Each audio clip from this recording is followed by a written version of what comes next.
Welcome to Mo's Market Pulse. I'm your host, Sara Mokaram, founder of Mo Digital Solutions, where we help businesses hit their revenue goals and thrive.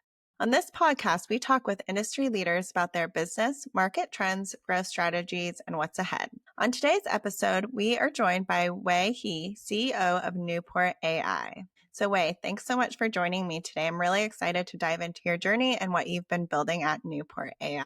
Thank you, Sarah. Thank you for inviting me. Of course. So let's rewind a bit and understand the foundations behind Newport AI and what drives you as a founder. So, can you share a bit about your journey? What initially drew you into the world of AI and what motivated you to start Newport back in 2017? Port AI is established in 2017. It's not an AI company, but when in 2022, the first ChatGPT moment, well, in that year, we saw Midjourney, we saw a lot of funny things like Stable Diffusion, and I think this area may be have a great future. AI will change everyone's life, and that's why I think we are not. I'm not fond of the company. We invested by a private fund, and we decided this direction we can put our resource on, and maybe we can make a great future in this industry. Of course, we have our team focused on AI features, and we have already saw a lot of different apps. And the first time, I think AI can change maybe very basic entertainment apps. Like I think the very beginning, we saw that AI can generate pictures, can beautify photos, but now only 3 years passed. Now it can generate videos, and a lot of its innovation is very fast. That's I think it has a great. Of course, this area have a strong competition, but I think if we keep focused on this area, maybe we can make a very successful company. Definitely. And for those who might not be familiar with Newport AI, can you just give us a little rundown on what Newport AI offers and what solutions it provides to people? Newport AI is focused on image generation, video generation, and lip sync, and all kinds of features focused on image, video, voices. And we have a very successful, popular app named DreamFace. It has widely users and more than 2 million monthly active users. And people use it for entertainment. And now we export these AI capabilities to enterprise users. So we released DreamAPI that people can use our API to create an app like DreamFace. Okay. That's our main products. And so for those enterprise companies, who do you primarily serve today? Are there certain types of companies that you see are getting the most value from your We found these business users from our DreamFace app. At the very beginning, we think it's just an entertainment app. People will use it to generate funny things. But finally, we find many people use this app to create some very professional, we would say, short videos and post it on the social media.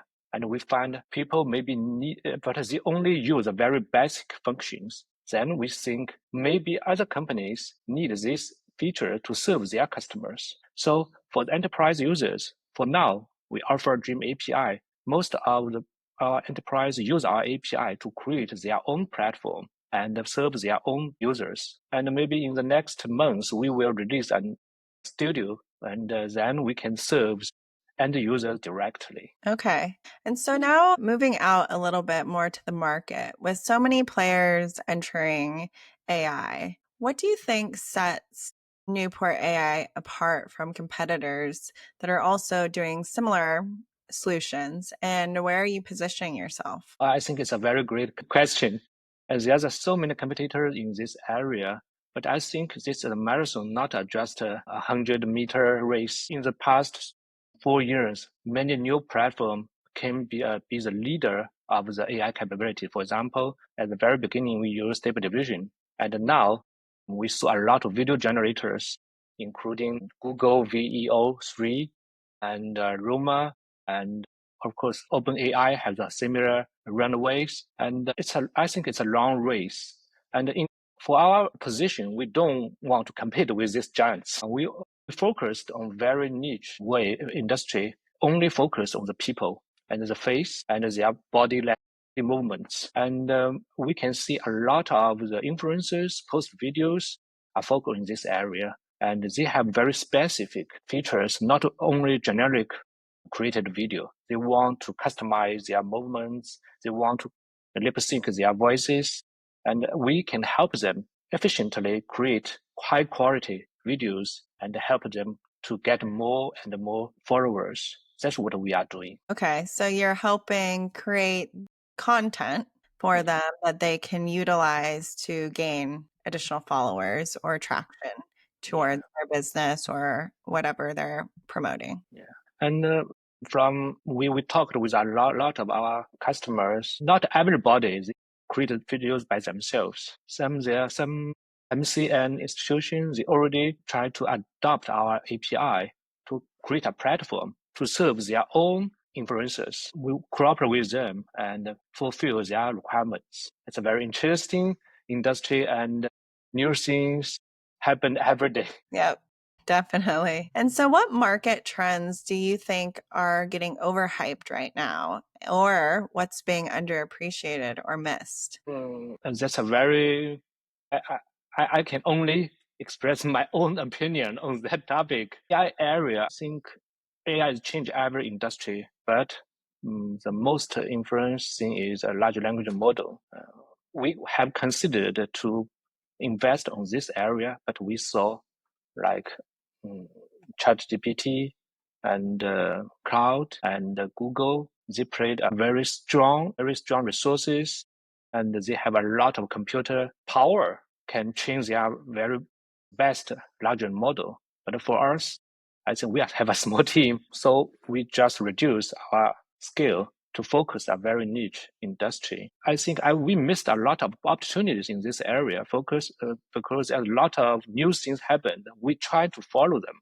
For example, the image generation, the video generation, and some other new features. But we need to focus our resource on a very niche point. Then to get the seed users and fulfill their requirements, then we can grow. If we want to invest every area, maybe we will lose. And I think there's a lot of attractive things happened. For example, especially on the video generation and image generation.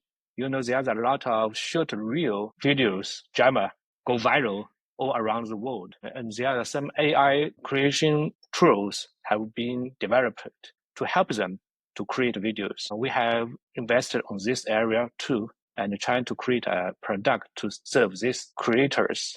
But we found the AI capability is not that mature.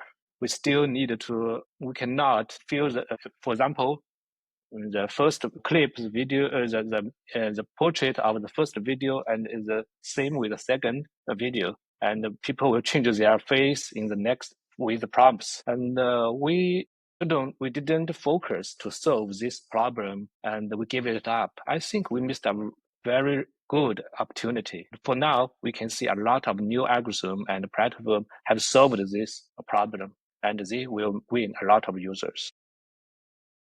But fortunately, there's several open source algorithms have been released, and we can benefit from them. Great. And so let's dig into how you guys are scaling and reaching your audience, as well as I know you mentioned, Dreamface has significant amount of users for, more entertainment purposes at first, but now, you are looking to enterprise business clients as well. So what's been your most successful growth channel so far with finding those enterprise business clients and shifting a little bit away from, or not even away from, but just adding another channel of users that aren't just for entertainment, but business uses? Okay, I think the best way for our growth, I think is organic growth. Is every company like organic instead of pay money to purchase users. So we put a lot of our resources on developing the Dreamface users for the individuals. And most of our users come from organic users. For example, we following the trading on the TikTok and what kind of content will go viral. how can we make it easier to create videos like that? And that help us gain a lot of organic users. For example, in the very beginning of this year, the pet singing and the pet speaking videos go viral. And we focused on it to change the best model in the market. And a lot of users come to the Dreamface.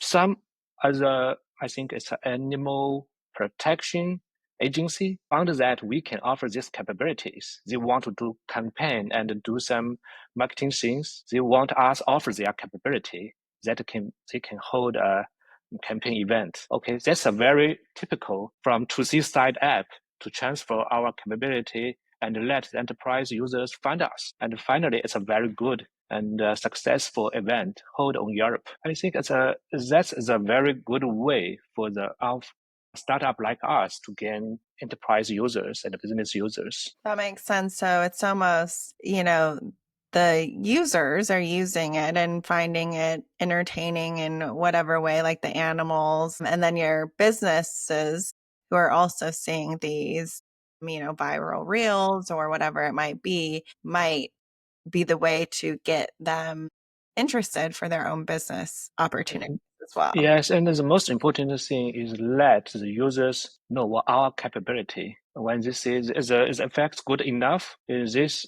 lip sync is good enough, they can see it on our C app to C application. Then they will know, oh, if I adopt this capability, if I use your AI features, what can I get? It's much better let a salesman to tell them what we can do and what effect is. They can see it directly in our 2C and app. Right. That makes sense.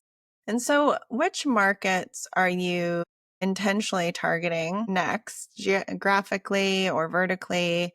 And how are you planning to grow there? I think, as I said, if we want to do a lot of things, maybe we cannot, don't have enough resource to achieve all the directions. So our target is very niche now on the digital human, digital avatar, and of course, including maybe dog and cats, how can make them move like real and how can make it the voices, lip syncs, all the AI stacks, technology stacks fulfill our customers. How can we be the best lip sync AI in the market? How can we offer one of the best TTS service in the market? How can we make people move and generate high quality after movements in the market? So I think we are technical driven company. When all these things doing is are all top tier of the market, the users will come. So I think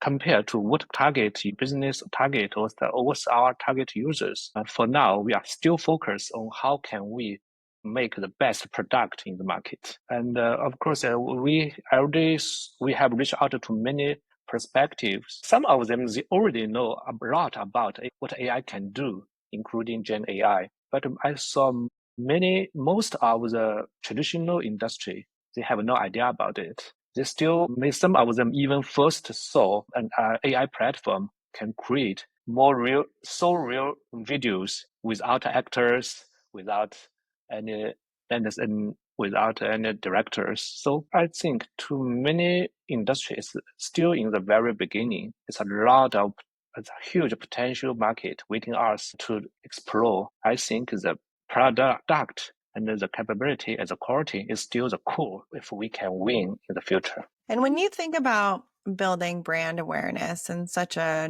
noisy AI space, what's been your biggest challenge and how are you tackling it? Marketing and branding is our huge challenge currently. And as I told you, my philosophy is that just make the best product, but still so many competitors, even some of their features is not as good as us. They gain a lot of users. And we put a very few budget on marketing and brand awareness.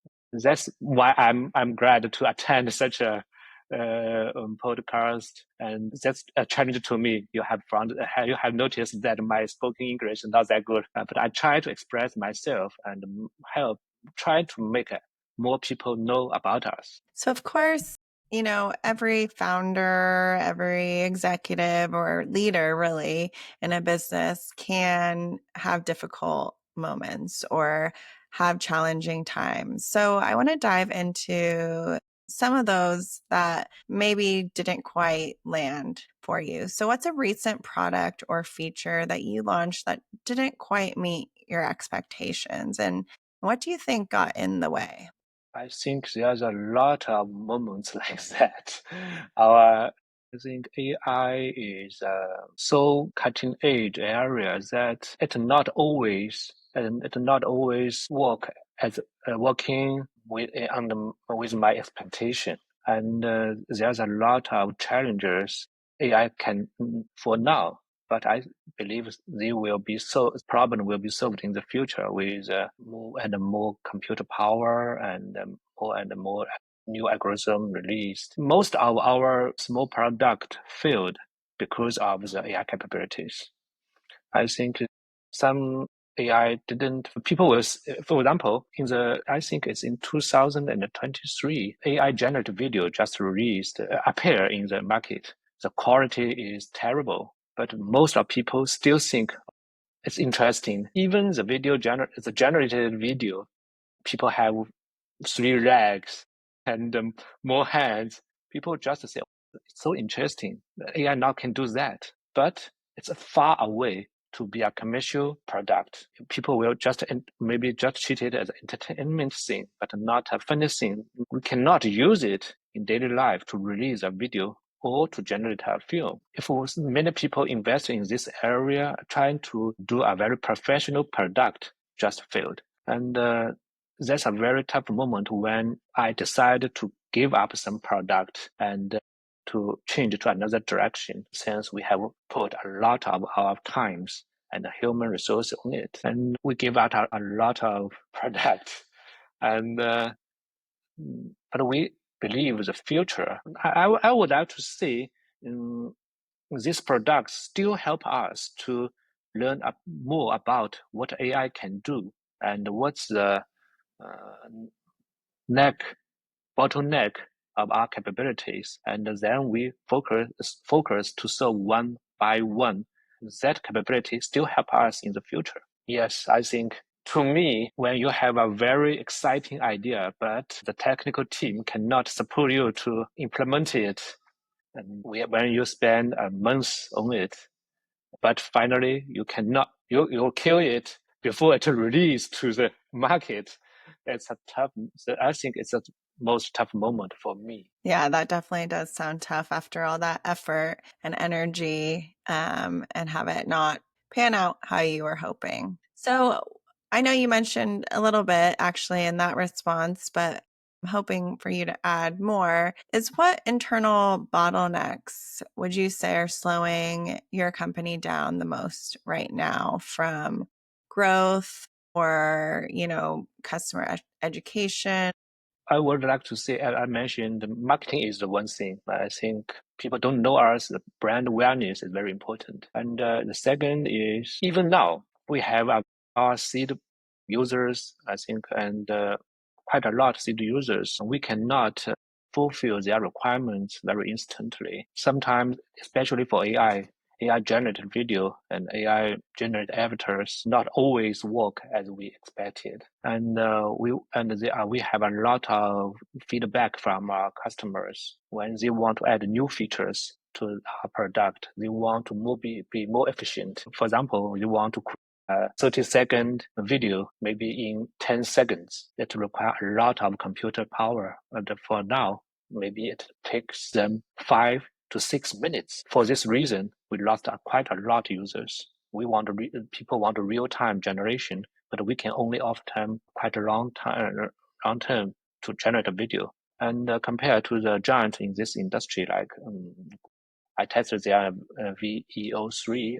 I found they can create a 8-second video, maybe in 20 or 30 seconds. I think it's quite amazing to me, so fast. But if you want to generate a real-time video with the prompts, it's still a far way to go. And I think I'm quite optimistic on this industry, and the technical and the power is increased so fast. And I can, uh, I will predict that maybe in 2 years we can achieve that goal, that we have enough resources to generate great videos.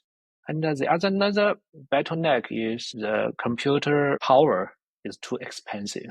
We use the graphic card when it's hardly for us to make enough benefits from the profits from this products. Most of the time, we gain the users, we gain the high rank. The Dreamface get 4 point, I think 8 on App Store, but it's very hard for us to make profit from this app. People still I think the server side computing power occupied the biggest pie of our revenue. I think that's why a lot of AI startups will burn a lot of money in this industry. Yeah, that's interesting you mentioned that, because from actually another guest that I've had on this podcast, that was an eye-opening thing to me that I learned, was how much resources and energy it actually takes to run AI, and that a lot of people don't realize or think about. Yes. So let's shift to where you're headed next over the next 12 months. When you look ahead to this time next year, what are 2 to 3 outcomes you're most focused on achieving? As I mentioned in the previous topic, that the real-time video generation is one of our targets. So we call it interactive avatar. For example, maybe in the future, it's not me. A digital avatar present my character and speak a very fluent English, talking with you with my voice. And what he talk about and what the content is still what I think, what I want to express. Maybe in the future, many our podcast is run by a digital avatar. And still, there's a very few challenges. There already some product have released in the market, but the quality, I think, is very poor. Now, this direction, we are want to make some break on this direction, and we put a lot of our resources on this direction. And the second is we found a lot of people still need a very full-functioned platform using AI to create some content they want to do. There are a lot of platforms just listed as maybe different companies' AI capabilities as an API, or like as through the API, and you separate individually use these capabilities. For example, you needed to use AI generated image, then you take the image to generate a video, then you take the video to do some lip sync, and you need to create an audio for it. And these are separate tasks. I didn't find a good product that can train them very smoothly and output stable and high quality videos. We are trying to train our capabilities in this direction too. It's not about the AI capabilities, but about the product itself. I think the capability is already in our company. How can we train them up to a very easy to use product? That's a challenge for us too. And so I always like to wrap with an advice question. So, what advice would you give to other AI founders or leaders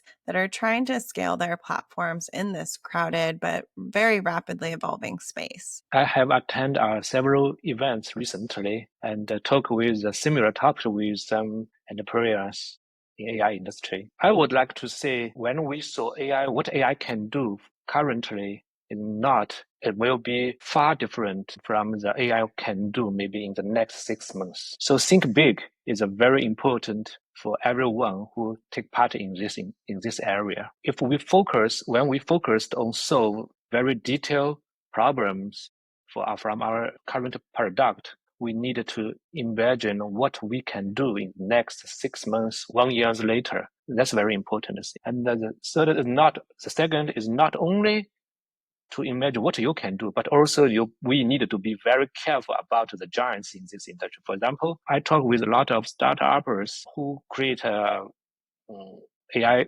product using OpenAI APIs. But when they are ready to release the product, they found it already been integrated to ChatGPT. So a lot of companies so just died because of giant companies. Their AI capability, the large language model capabilities has covered your area. So how can we survive in this situation? I think find the individual users very niche requirements and fulfill them. We can find some golden mine and we can make the money. But if you don't, I will suggest don't try to challenge these giants who has maybe billions of dollars to train a model, but you're trying to challenge them. And I will not say if you can get some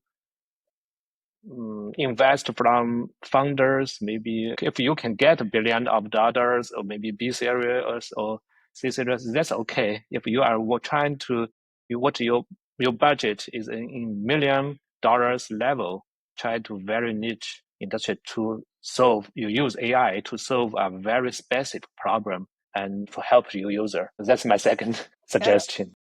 Yeah, that's great advice. And for those who want to learn more about Newport AI or connect with you, where's the best place? Sure. And you mean the LinkedIn or? Yeah, wherever. At your website, is it just Newport? Newport AI. Our website is newportai.com. Okay, perfect. And are you on LinkedIn? Is that the best place for anyone who wants to connect? Yes, you can. Perfect. Well, thank you everyone for tuning into Mo's Market Pulse. If you enjoyed this episode, be sure to subscribe, leave us a comment, and join us again to hear more insights from leaders coming up on future episodes. And thank you so much, Wei, for joining us today and providing your thoughts. Thank you, Sarah.